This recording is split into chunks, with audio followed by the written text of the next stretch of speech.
রাসূল করিম সাল্লাল্লাহু আলাইহি ওয়াসাল্লাম। পবিত্র ঈদে মিলাদুন্নবী উপলক্ষে বুধবার সকালে নয়াপল্টনে দোয়া মিলাদ মাহফিল ও আলোচনা সভার আয়োজন করে বাংলাদেশ জাতীয়তাবাদী দল বিএনপি।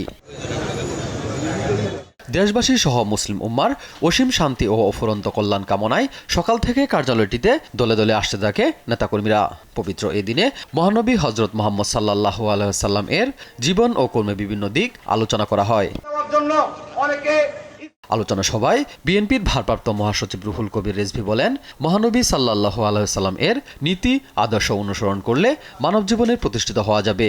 আইন শৃঙ্খলা পরিস্থিতি আরও উন্নতি হওয়া দরকার জানিয়ে তিনি বলেন, রাজনৈতিক ক্ষমতা বিবেচনা না করে প্রকৃত অপরাধীদের আইনের আওতায় আনতে হবে।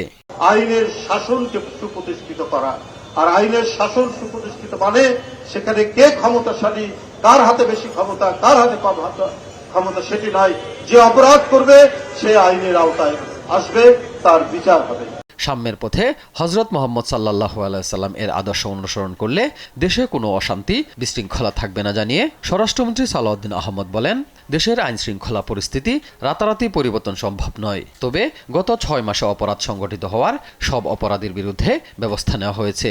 যদি আমরা শান্তির পথে থাকি, রাসূলুল্লাহ সাল্লাল্লাহু আলাইহি ওয়াসাল্লামের জীবন আদর্শকে অনুসরণ করি এবং মেয়ারে হক হিসাবে রাসূলুল্লাহ সাল্লাল্লাহু আলাইহি ওয়াসাল্লামের সাহাবীগণের জীবন আদর্শকে আমরা অনুসরণ করি, তাহলে দেশে কোনো অশান্তি থাকবে না, বিশৃঙ্খলা থাকবে না, অসাম্য থাকবে না। আলোচনা সভা শেষে দেশ ও জাতির কল্যাণ কামনায় বিশেষ দোয়ায় অংশ নেন বিএনপি ও অঙ্গ সংগঠনের নেতাকর্মীরা। এইচ হিমেল, দেশ টিভি, ঢাকা।